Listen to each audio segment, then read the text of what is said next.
राधे राधे। जय श्री कृष्णा। कार्तिक मास की कथा अध्याय 19वां और 20वां। यहाँ तक की कथा सुनकर महाराज पतु ने नारद जी से कहा, हे महर्षि, प्रभु की कथाएं सुनते सुनते मुझे अपार आनंद आ रहा है। अब कृपा कर भगवान की पूजा किस भाव से करनी चाहिए, यह वृतांत कहें।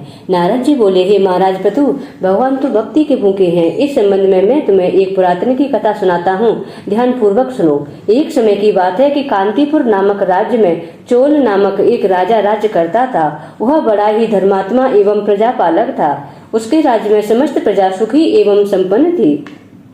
दरिद्र, दुखी अथवा पीड़ित ढूंढ से भी नहीं मिलते थे। अतः उसके नाम पर ही उसके राज्य का नाम चोल राज्य पड़ गया।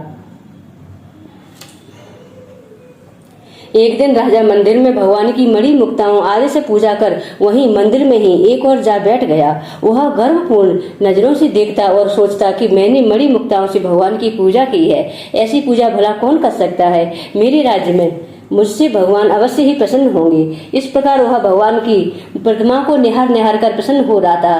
तभी वहां विष्णु शर्मा नामक एक ब्राह्मण आया, जिसने जल और तुलसी दल से भगवान की पूजा की। हे राजन, उसकी तुलसी दलों से राजा की पूजा के मणि मुक्ता आदि ढक गए। यह देखकर राजा चोल क्रोधित हो उठा और बोला, रे विष्णु शर्मा, तुझे पूजा की बिल्कुल समझ नहीं है। मणि मुक्ताओं से मेरे द्वारा की गई पूजा की सारी शोभा को तूने इन तुलसी दलों से ढक दिया है। विष्णु शर्मा समझ गया कि राजा के मन में अभिमान आ गया है। अतः वह बोला, राजन, अभिमान के वशीभूत होकर तुम्हें पूजा का कुछ भी ज्ञान नहीं है। अरे दरिद्र ब्राह्मण, तुम भला भगवान की पूजा के विषय में क्या जानो। अहंकार से भरकर राजा बोला, क्या तुमने कभी कोई मंदिर बनवाया, कभी भगवान की प्रसन्नता के लिए कोई यज्ञ किया। मैं यहाँ सभी उपस्थित जनों के समक्ष कहता हूँ कि भगवान की यह रूखी सूखी पूजा करके तुम पहले स्वर्ग जाते हो या मैं। इतना कहकर राजा ने गुंगल ऋषि को बुलाकर एक बड़ा विशाल यज्ञ आरंभ कर दिया और साथ ही ब्राह्मणों को धन धान एवं गौ वस्त्र आदि दान देने लगा। उधर विष्णु शर्मा अपने स्वभाव अनुसार नित्य की भांति भगवान का पूजन बंधन करता रहा। वह सदैव की भांति माघ तथा कार्तिक मास के व्रत करता, तुलसी वन का रोपण करता, एकादशियों का व्रत एवं ओम नमो भगवते वासुदेवाय मंत्र का नित्य जाप करता। वह उठते बैठते चलते फिरते भगवान का स्मरण करता रहता था। हे राजन, भगवान की माया बड़ी विचित्र है, इसे कोई नहीं समझ सकता। नारद जी ने कहा, एक दिन विष्णु शर्मा ने रसोई तैयार करके रखी। तब भोग लगाने का समय हुआ तो उसने देखा कि भोजन तो कोई उठा ले गया है। अब यदि वह दोबारा रसोई बनावे तो सत्संग का समय निकल जावे और उसका व्रत भंग हो जाए। व्रत भंग होने की वजह से उसने पुनः रसोई नहीं बनाई और उस रात भजन पूजन करता हुआ भूखा ही सो गया। दूसरे दिन फिर उसने रसोई बनाई, उस दिन भी वही हुआ। इस प्रकार 7 दिनों तक वही ऐसा ही होता रहा। वह रसोई बनावे और भोजन कोई उठा ले जाए। सत्संग के समय को वह रसोई बनाने में न लगावे। 7 दिन बीतते बीतते वह भूख से विकल होकर बड़ा ही दुर्लभ हो गया, किंतु उसने नियम का भंग नहीं किया। 8वें दिन उसने मन में सोचा कि आज मैं देखूंगा कि नित्य ही मेरा भोजन कौन उठा ले जाता है। 8वें दिन उसने भोजन तैयार किया और एक स्थान पर छिपकर बैठ गया। थोड़ी देर में उसने एक दीनहीन, दुर्लभ और अस्थिपिंजर जैसे एक चांडाल को आते देखा। वह आया और भोजन उठाकर चलने लगा। उसकी दशा देखकर विष्णु शर्मा का हृदय द्रवित हो उठा और उसने उस चांडाल से कहा, अरे भाई, ये रूखा सूखा भोजन मत ले जाओ, मेरे पास थोड़ा घी है, वह भी ले लो। ब्राह्मण की बात सुनकर चांडाल भयभीत होकर भाग खड़ा हुआ, मगर शीघ्र ही ठोकर खाकर गिर पड़ा।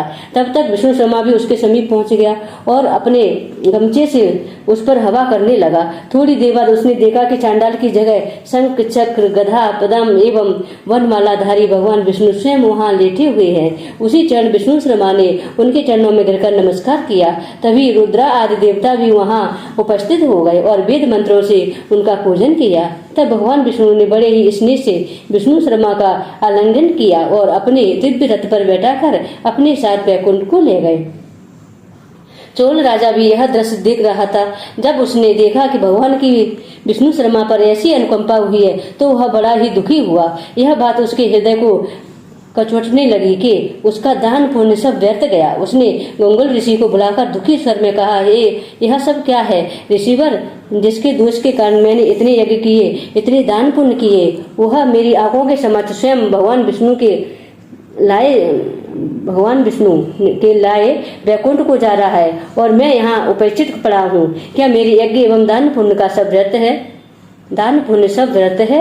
इससे तो यही सिद्ध होता है कि भगवान यज्ञ और दान से नहीं अचल भक्ति से प्रसन्न होते हैं। भगवान कर्म कांडों का दिखावा करने से नहीं भक्ति से प्रसन्न होते हैं। चोल राजा ने आजीवन ब्रह्मचर्य व्रत धारण किया था, अतः उनकी कोई संतान नहीं थी, इसलिए अपना सारा राजपाट अपने भांजे को सौंपकर और यह कहते हुए कि हे प्रभु मुझे अचल भक्ति दो, मैं अग्निकुंड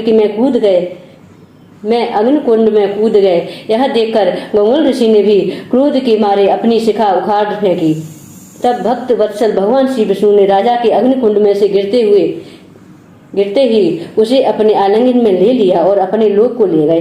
वैकुंठ में उन्होंने विष्णु शर्मा को शील और राजा चोल को सुशील नाम देकर अपना द्वारपाल नियुक्त कर लिया। इस प्रकार वे दोनों श्री भगवान के साथ रहने लगे। ये महाराज पतु, आज भी चोल देश में राजा का उत्तराधिकारी उसका भांजा होता है और उस घटना के बाद गुंगल गोत्रीय ब्राह्मण शिखा भी नहीं रखते। सूत जी बोले, हे ऋषियों, भगवान तो भावना और प्रेम के भूखे हैं, उन्हें तो प्रेम से रिझाना चाहिए। 19वां अध्याय संपूर्ण। श्रीमन नारायण नारायण हरे हरे, भजमन नारायण नारायण हरे हरे। तेरी लीला सबसे न्यारी न्यारी हरे हरे। श्रीमन नारायण नारायण हरे हरे। ओम नमो भगवते वासुदेवाय। जय श्रीमन नारायण। 20वां अध्याय।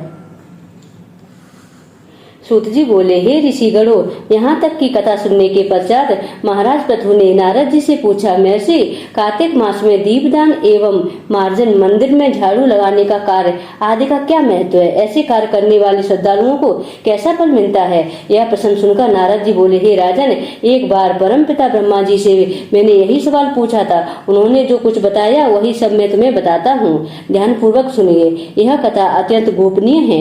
हे राजन, प्राचीन काल की बात है। चंद्रवंश में जयध्वज नाम का एक राजा राज्य करता था। वह बड़ा ही प्रभु भक्त था। भगवान के मंदिर में स्वयं जाकर झाड़ू लगाता और दीपक जलाता था। एक दिन वितहोत्र नामक राज पुरोहित ने उसे यह सब करते देखा तो आश्चर्य से भर गया।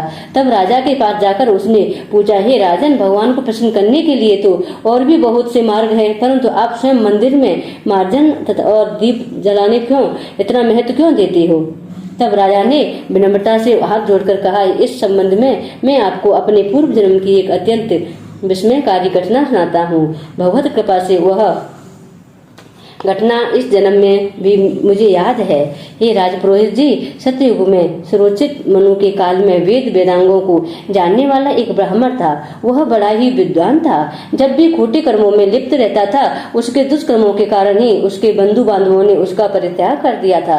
एक दिन भूख प्यास से व्याकुल हो वह घूमता फिरता नर्मदा नदी के तट पर जा पहुंचा। इसे संयोग यही कहे कि नर्मदा के तट पर जाते ही उसने प्राण त्याग दिए। ये पुरोहित जी, उसकी स्त्री का व्यवहार और आचरण भी अच्छा न था, जिसके कारण उसके घर त्यागने से ही परिजनों ने उसकी पत्नी को भी घर से निकाल दिया।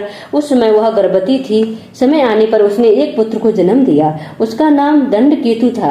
माता पिता के दुष्ट स्वभाव के कारण वह बालक भी दुष्ट प्रवृत्ति का ही निकला। उसके कर्म भी अपने पिता और माता से विपरीत न थे। फिर एक दिन उसकी माँ भी मर गई और वह बालक खोटे कर्म करता इधर उधर भटकने लगा। इस प्रकार वह पाप पूर्ण जीवन व्यतीत करता रहा। एक रात्रि को छल से किसी पराई नारी से भोग करने की इच्छा से वह एक देवालय में जा छिपा, जो सूना पड़ा रहता था। उसने अपने वस्त्रों से देवालय की भूमि साफ की और वहां एक दीपक जला दिया। ये पुरोहित जी, उस दीपक को जलता हुआ देख गांव वाले विस्मत हो कि सूनी मंदिर में यह दीपक किसने जलाया। वहां आ धमके और उस युवक को देखकर उन्होंने उस चोर डाकू समझकर लाठियों से पीट कर मार डाला। प्राण निकलने पर भगवान श्री हरि विष्णु के दूत वहां आए और उसे दिव्य रथ में बिठाकर वैकुंठ को ले गए। ये महाराज, आप अचरज करेंगे कि ऐसा दुष्कर्मी और कामी पुरुष किस कारण से वैकुंठ का अधिकारी बना, तो सुनिए। जब उसने मंदिर का मार्जन सफाई की और दीपदान किया, वह कार्तिक का महीना था, जिसमें सिर्फ एक बार ऐसा कर्म करके वह वैकुंठ का अधिकारी बना है। ये महाराज, जब कार्तिक माह में एक दिन में एक बार ऐसा करने पर ऐसा सफल मिलता है तो पूरे महा ऐसा करने वाला कितनी पुण्य का भागी होगा।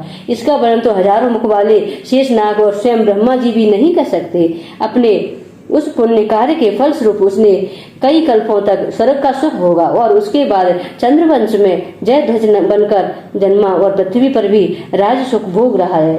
हे पुरोहित जी, इसी कारण कार्तिक माह में मैं मंदिर का मार्जन और दीपदान भगवान श्री हरि विष्णु के निमित्त करता हूँ।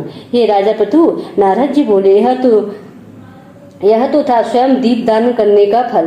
अब दूसरे के दीप जलाने का महत्व सुनो।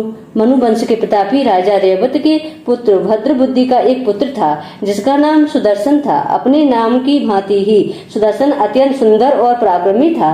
राजा भद्रबुद्धि की राजधानी महिंद पर्वत पर थी। एक बार सुदर्शन शिकार खेलने के लिए अपने साथियों के साथ वन में गया। घूमते घूमते अचानक उसकी दृष्टि एक नदी के उस पार पड़ी जहां उसने एक अत्यंत सुंदर कन्या को देखा। उसने अपने साथियों को वहां छोड़ा और घोड़े पर सवार होकर नदी पार कर दूसरे तट पर जा पहुंचा। हे राजन, वह कन्या अत्यंत रूपवती थी। राजकुमार सुदर्शन उसे देखते ही उस पर मोहित हो गया। कन्या भी उस पर बलशाली और सुंदर युवक को देखकर लजा गई। तब राजकुमार सुदर्शन ने बड़ी ही नम्रता एवं शालीनता से उसका परिचय पूछा। तब कन्या ने बताया कि वह गौड़ राजा की पुत्री मदनालसा है और अपनी सखियों के साथ क्रीड़ा के लिए वहां आई है। तत्पश्चात स्वेच्छा पूर्वक उन दोनों ने गंधर्व विवाह कर लिया। कुछ समय तक वे नर्मदा के तट पर विहार करते रहे, फिर अपने घर पर जाकर माता पिता का आशीर्वाद ले आनंद पूर्वक रहने लगे। हे राजन, कुछ समय बाद राजा भद्रबुद्धि अपने पुत्र सुदर्शन को राज्य की बागडोर में सौंपकर स्वयं वन में चले गए। राजा बनने के बाद सुदर्शन कुशलता पूर्वक राजकाज चलाने लगा। रानी मदनालसा भगवान विष्णु की अनन्य भक्त थी। उसे देख राजा सुदर्शन भी भगवान की पूजा अर्चना करने लगे और उनके अनन्य भक्त बन गए। बाद में रानी मदनालसा की प्रेरणा से राजा सुदर्शन ने भगवान का एक स्वर्ण मंदिर भी बनवाया। वे दोनों ही उस मंदिर में भगवान का पूजन एवं कार्तिक मास में दीपदान आदि किया करते थे। एक दिन रानी मदनालसा मंदिर में दीप प्रज्वलित कर रही थी कि राजा ने उसे बुलावा भेजा। रानी ने पहले दीपक जलाया, फिर राजा के पास पहुंची। इस कारण उसे देर लग गई। इस पर राजा सुदर्शन अप्रसन्न हो गया और बोला, तुम तो कहती हो कि पति ही स्त्री का देवता होता है, फिर दीपदान में इतना समय लगाकर तुमने मेरी आज्ञा न मानकर मेरा अनादर क्यों किया? यदि देरी का कोई दूसरा कारण था तो बताओ।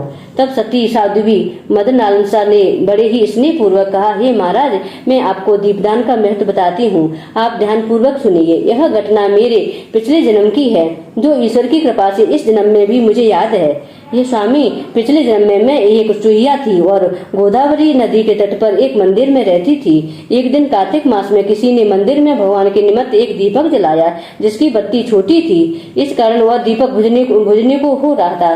मैंने घी खाने का लोभ में उस बत्ती को मुंह से पकड़कर ऊपर उठाया। ऐसा करने से दीपक की लौ तेज हो गई, मगर मेरा मुंह भी झुलस गया।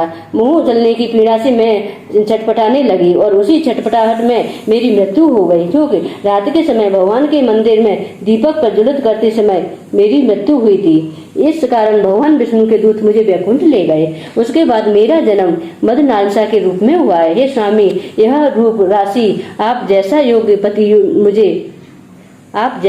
पति मुझे दीपक की लौ ऊंचा करने मात्र के फल स्वरूप मिला है। जब इतना सा करने का इतना फल मिलता है तो जरा विचार कीजिए, यदि कोई श्रद्धा पूर्वक भगवान को दीपदान करे तो उसका क्या फल होगा, उसकी महिमा का क्या कहना। हे राजा पृथु, मदनालसा के मुख से यह सब सुनकर राजा सुदर्शन का क्रोध शांत हो गया। तत्पश्चात आजीवन के उसने कार्तिक माह के व्रत किए एवं दीपदान किए और अंत में वैकुंठ को गया। बोलो श्री हरि नारायण की जय। 20वां अध्याय संपूर्ण। श्रीमन्नारायण नारायण हरि हरि, श्रीमन्नारायण नारायण हरि हरि। तेरी लीला सबसे न्यारी न्यारी। हरि हरि भजमन नारायण नारायण हरि हरि श्रीमन नारायण नारायण हरि हरि। ओम नमो भगवते वासुदेवाय। जय श्रीमन नारायण। राधे राधे।